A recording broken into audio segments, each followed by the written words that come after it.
Entonces, pues vamos a ver cuáles son algunos, hablando de riesgos, hablando de factores, vamos a ver cuáles son algunos factores de riesgo en distintos ámbitos que están relacionados estos factores con la aparición y con el mantenimiento de la violencia escolar. Y bueno, en el ámbito familiar podemos mirar que la permisividad y la falta de límites, el ambiente poco afectivo, la falta de supervisión, ya lo habíamos comentado, una disciplina muy estricta, golpes y maltrato, pues son cosas que van a permitir, que van a propiciar la aparición y el mantenimiento de la violencia escolar. También la falta de comunicación entre la familia y la escuela. Sí nos llama mucho la atención cómo hemos ido a escuelas en donde algunos maestros, directores, autoridades escolares nos han dicho, sobre todo en niveles más altos, un poquito más altos, por ejemplo en preparatoria, a partir de preparatoria, a veces en la secundaria y pues por supuesto en la universidad, que pues ni siquiera conocen a los papás y las alumnas, ¿no? Porque hay una nula comunicación, no hay un lazo, no hay un vínculo entre los padres de familia y las autoridades escolares. Escasa comunicación con las hijas y los hijos, formas inadecuadas de afrontar los problemas. Y bueno, por ejemplo, pienso en este video que acabamos de ver, cómo Mariana pues pudo haber, se pudo haber esperado a crecer para golpear a la compañerita, ¿no? Digo, se me ocurre, y esa hubiera sido pues una solución, una forma de solucionar el conflicto, ¿no? Padres intrusivos, es decir, padres que están metidos absolutamente en todo, en donde no dan espacio para que sus hijos se puedan desenvolver, no dan espacio de intimidad a sus hijos. Mala relación, evidentemente, con el padre o la madre, falta de apoyo por parte de los padres, una familia disfuncional. También se ha encontrado que la sobreprotección es un factor, fíjense qué interesante, la sobreprotección es un factor que puede promover la violencia escolar. La combinación de niña o niño sensible con madres y padres sobreprotectores, estos estereotipos sociales de los que pues mencionamos hace un momentito, que tiene que ver con las niñas son lindas, las niñas no son violentas, no son agresivas, los niños sí. Y me quiero detener un poquito en esta parte que dice poco control de las emociones por parte del niño agresor o la niña agresora. Como lo dijimos al principio de la conferencia, pues hay muchas teorías acerca de esta cuestión de la violencia, pues como en todo, ¿no? También hay muchas teorías acerca de la crianza de las niñas y los niños. Y hay por ahí quien dice que cuando los niños tienen un berrinche, por ejemplo, pues ni les hablemos, no los toquemos, los dejemos ahí a que saquen toda su furia, todo su enojo, toda su frustración e impotencia, que los dejemos que se tiren al piso, que peguen, que le peguen a los muebles, que berren, que pataleen, hasta que se les pase. Porque es imposible controlar a un niño que esté haciendo berrinche, ¿no? Bueno, esa es una forma de entender esta cuestión de los berrinches. Pero también hay otra que dice que no es cierto, que por supuesto que un berrinche no solamente se puede detener, sino se debe detener, de diversas formas, utilizando diversas técnicas, ¿verdad? Y aquí es donde hay una controversia, ¿no? Porque dicen que aquellos niños violentos son niños que nunca tuvieron un límite en la expresión de su enojo, ¿no? Entonces, en este sentido está relacionado. Probablemente una vez que haya terminado el berrinche, que hayamos ayudado un poco a que termine, a que se controle la expresión del enojo, porque el asunto está puesto en la expresión del enojo, ¿no? No podemos permitir que un niño o una niña o un joven o una joven exprese su enojo de manera desmesurada, ¿no? Porque entonces lo que estamos generando, lo que estamos propiciando, muy probablemente es un joven, un niño o una niña que va a violentar a alguien. Entonces, bueno, pues en ese sentido también les recomendaría que buscáramos un poquito más de información al respecto para pues hacer frente a una situación de este tipo en la escuela. Ahora bien, ¿qué podemos hacer en la escuela? O bueno, ¿cuáles son más bien las cosas que no deberíamos hacer en la escuela? Las cosas que propician también, que apoyan, que generan que se dé la violencia escolar. Pues maestros poco afectivos y distantes, es decir, maestros que están escribiendo en el pizarrón, están de espaldas al salón de clase, y en el salón de clase se pueden estar matando y los maestros seguimos escribiendo o dando la clase. Falta de planeación en las clases, conductas o actividades que excluyen a las alumnas y a los alumnos, conflictos entre el profesorado, falta de atención a la diversidad, es decir, falta de entendimiento o no entender que todos los niños son distintos, son diferentes y tienen necesidades distintas. Desconocimiento respecto del tema de la violencia y el acoso escolar. Vamos a hacer un pequeñito ejercicio. Quiero que por favor levante la mano quien tiene un libro de violencia escolar en su casa. Bueno, muy bien, ya vamos avanzando, ¿verdad? Pero, maestras, maestros, nos falta, y nos falta mucho todavía. Y les voy a poner el mismo ejemplo, les voy a hacer la misma recomendación que les hago a los alumnos, ¿no? Tenemos que ser actores, propiciar nuestro propio conocimiento, y mucho más en un tema que nos afecta directamente a nosotros. Tenemos que informarnos acerca del tema de la violencia escolar, sus causas, sus consecuencias y las formas de erradicar o las formas de contrarrestar esas consecuencias. ¿Ok? Entonces, esta es una parte muy importante en la que tenemos que estar atentos. Atribuir las causas de la violencia y el acoso escolar a causas externas. Ya les comenté al principio la experiencia, ¿verdad? No pensar que la violencia escolar se debe única y exclusivamente a causas externas. Poca o nula comunicación entre profesores y padres de familia, falta de límites en la escuela como en el aula, desinterés por promover la interacción entre todos los alumnos. En la comunidad, algunas de las cosas que fomentan la violencia escolar es validar y promover estereotipos tradicionales, promover la violencia en medios de comunicación, la presencia de la violencia en el entorno social y la exposición a sustancias adictivas. Ahora bien, el papel de los medios de comunicación, pues evidentemente tienen un papel muy importante en este sentido. También, insisto, nosotros tenemos que informarnos, tenemos que prepararnos para poder hacer frente a esta situación. Hacer frente en el sentido de ¿qué les vamos a decir a nuestros alumnos? ¿Cómo vamos a apoyar, a ayudar a nuestros alumnos y alumnas a que miren con sentido crítico lo que está ocurriendo en la televisión y en las redes sociales? Eso es un punto fundamental. Ahora bien, vamos a hablar acerca de las consecuencias, ya para ir cerrando este tema, de las consecuencias que trae esta violencia escolar en las víctimas.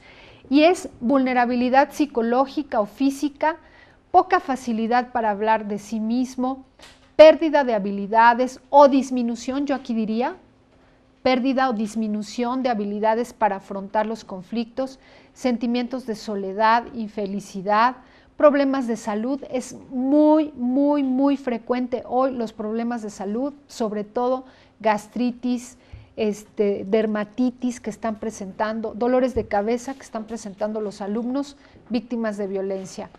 Experimenta poca comprensión y comunicación en el ambiente escolar, hay bajo rendimiento escolar, hay temor y renuencia a ir a la escuela, puede tener también reacciones agresivas como consecuencia de esta violencia, y otra consecuencia puede ser el aislamiento. Ahora bien, las consecuencias para el agresor son que su conducta y actitud pueden ser la antesala a futuros hechos violentos mucho más graves. Hay la creencia de que se puede obtener poder y liderazgo mediante la violencia. También hay bajo rendimiento escolar, se vuelven desafiantes y agresivos. hay una profunda intolerancia y, esto que hablábamos hace un momento, dificultad para controlar los impulsos agresivos. Son poco populares ante sus compañeros y experimentan conflictos de identidad y autoconcepto. Y las consecuencias en general, pues hay daños físicos y psicológicos, reducción del rendimiento académico, suspensión de clases, ausentismo y como consecuencia abandono. Y bueno, pues también es muy importante mirar que la violencia y el acoso escolar es un problema multidimensional y como tal, pues exige también múltiples respuestas. Una de ellas, una propuesta, es la educación para la paz y los derechos humanos. Para la UNESCO, promover la paz y la seguridad por medio de la aplicación de la educación y la cultura para generar redes de comunicación a favor de la comprensión internacional y el bienestar humano, pues esta es una propuesta a nivel internacional. En México, las niñas, los niños y los jóvenes tienen derecho a llevar una vida libre de violencia. Este es uno de los derechos fundamentales de las niñas, los niños y todas las personas, ya que la violencia afecta la dignidad y ponen en riesgo la identidad de las personas. Fíjense muy bien, les comenté que la empatía era una de las grandes apuestas para contrarrestar los efectos de la violencia, ya lo vimos en el video. También, en este sentido, el afecto, que es una característica propia de los seres humanos, pues constituye una potencialidad pedagógica para contrarrestar estos efectos de la violencia. Promover relaciones cálidas y amables también es una forma de poder contrarrestar los efectos de esta violencia. Además, potenciar los procesos de enseñanza-aprendizaje, pues requiere de la voluntad decidida de los maestros y también promover los procesos de enseñanza-aprendizaje en el sentido valoral, es decir, en los valores, ¿no? Para que los niños, las niñas se puedan reconocer como sujetos de afecto, con emociones y sentimientos. Es muy importante tomar medidas preventivas en el sentido de mejorar la relación entre alumno y el docente, que tiene que haber una comunicación, un diálogo y una escucha entre ellos, estar muy pendientes del lenguaje no verbal y verbal, disciplinar con afecto, llegar a acuerdos, reglamentos y reglas claras, resolver conflictos de manera pacífica, supervisar, hablar de la violencia y del acoso escolar, hablarles a los alumnos sobre este tema, informarlos a ellos también. Y bueno, a lo mejor una última sugerencia sería poner pues un buzón de sugerencias para ver qué tienen que decir los jóvenes. Y por último, pues algunas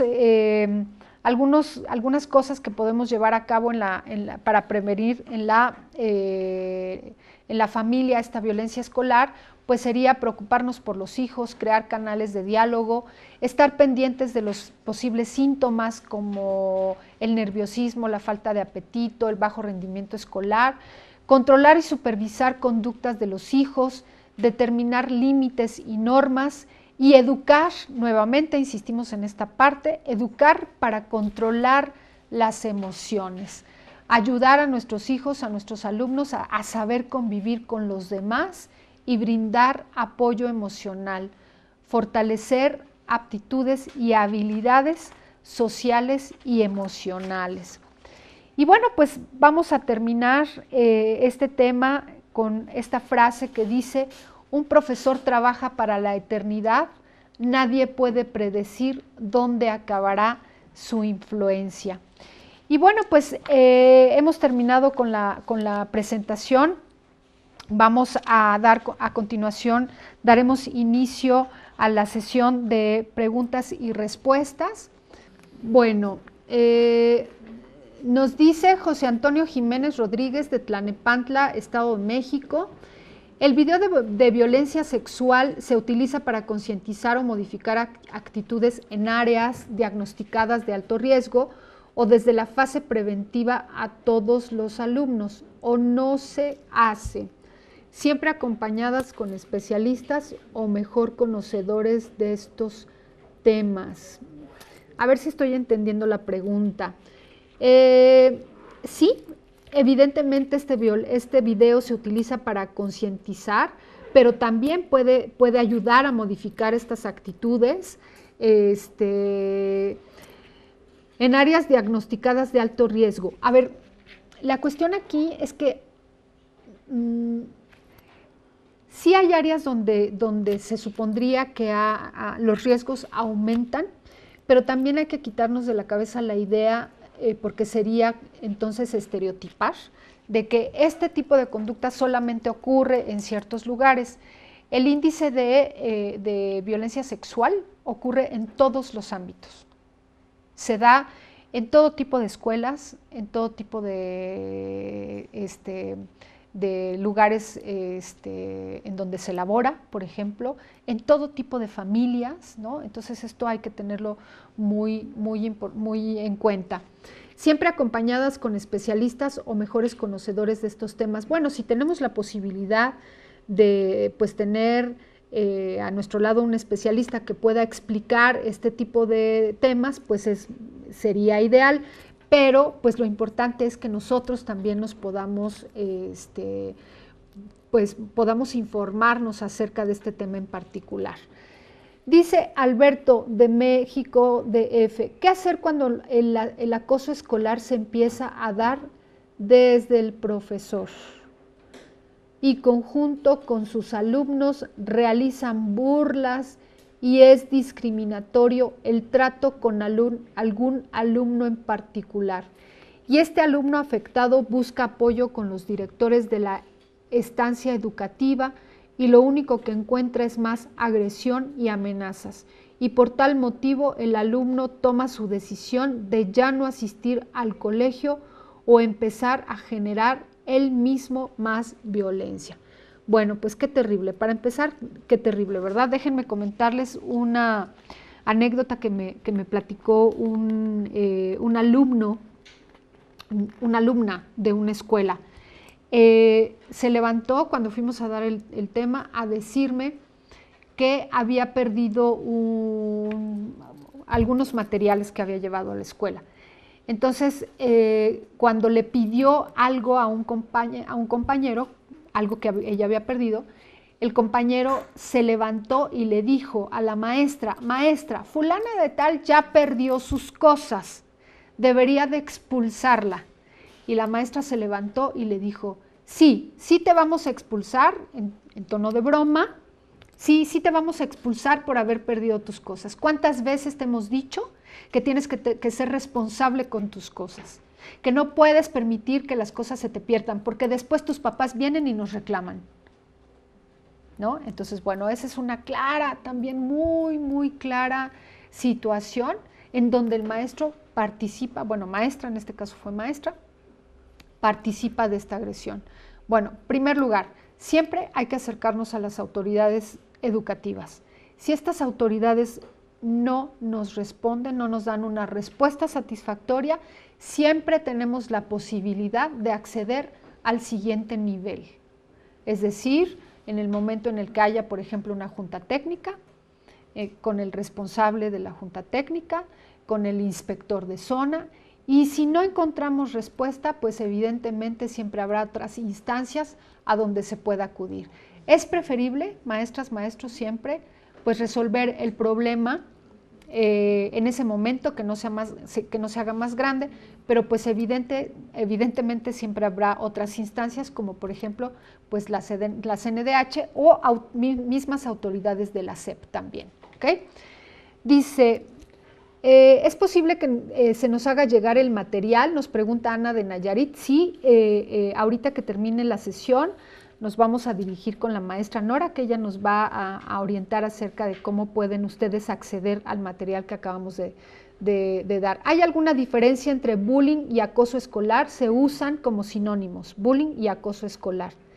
Una abuela puede denunciar una violencia escolar que sufre su nieta, ya que la madre trabaja todo el día y ya la niña no quiere ir a la escuela. Sí, por supuesto, la abuela se puede dirigir a las autoridades escolares, insisto, si no hay respuesta por parte de las autoridades escolares, pues siempre se puede ir a la siguiente instancia. ¿De qué manera los profesores pueden enfrentar las agresiones promovidas por los padres de familia?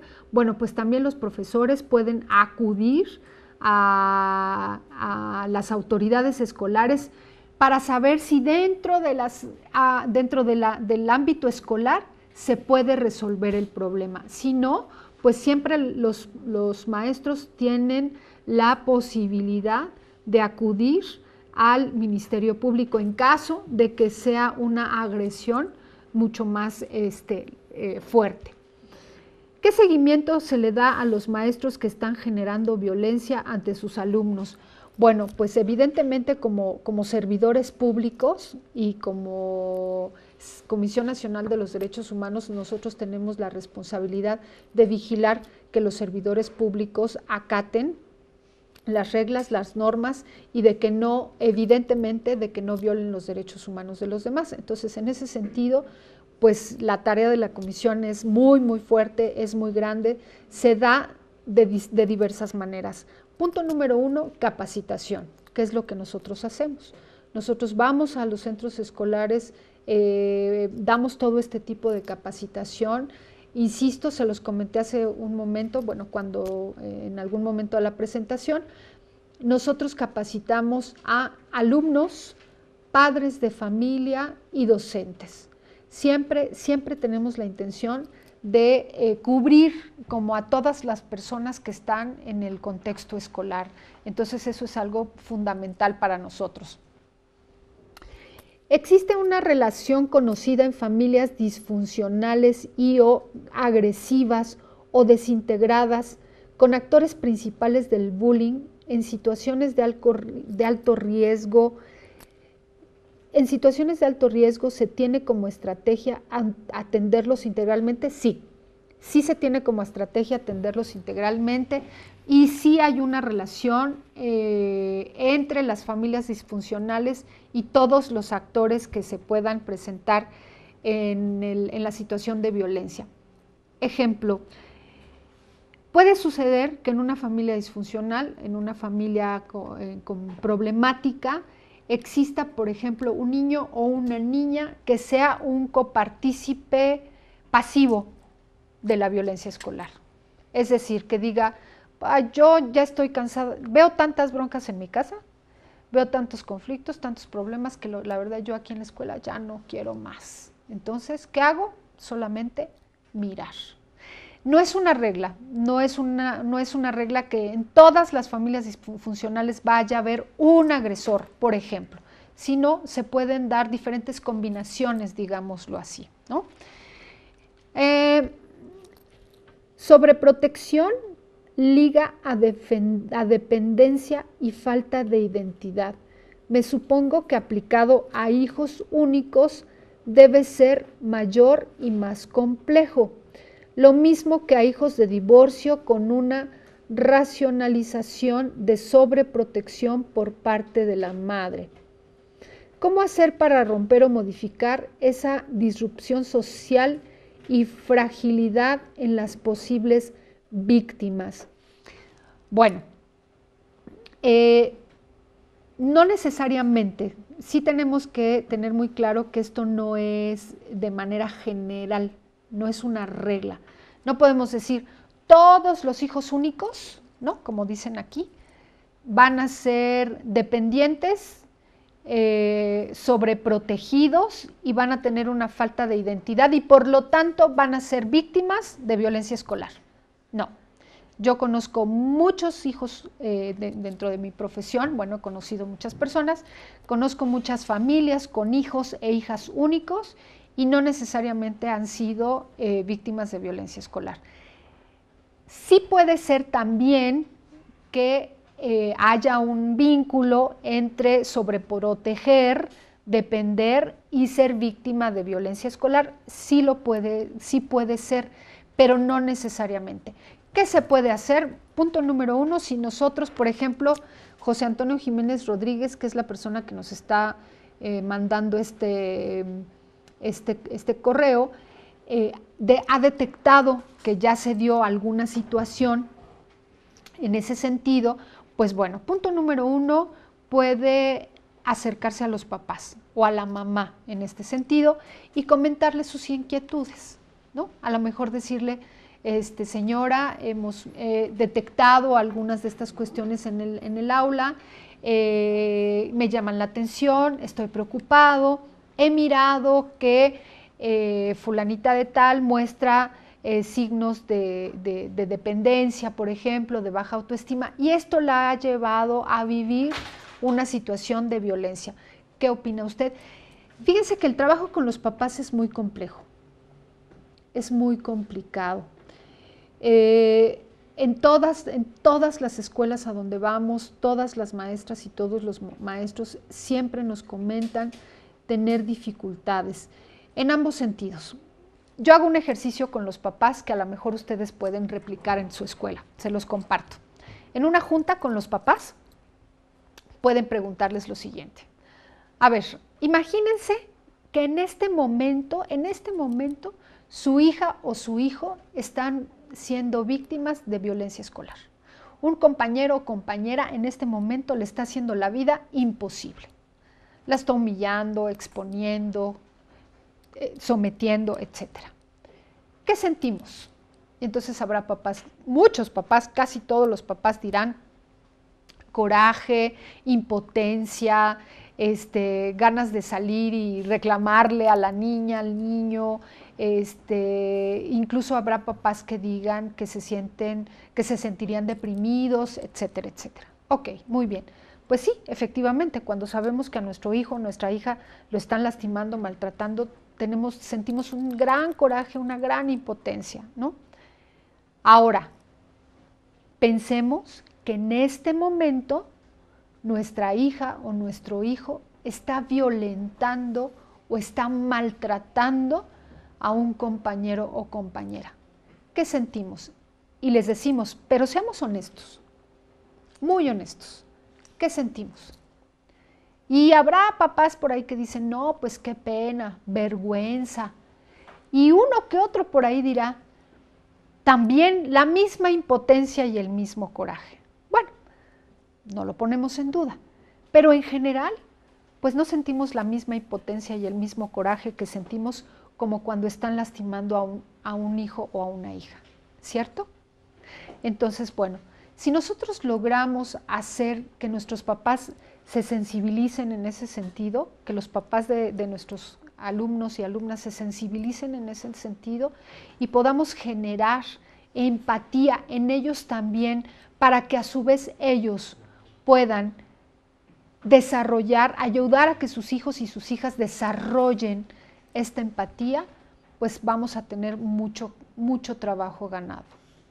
Sé que es difícil trabajar con los papás, sé que es muy complicado, sobre todo con los papás de los niños y las niñas que ejercen violencia. No siempre hay una aceptación de que nuestro hijo o hija está haciendo eso, pero bueno, pues tenemos que buscarnos formas, tenemos que buscarnos maneras. Entonces, bueno, pues hemos concluido hasta aquí.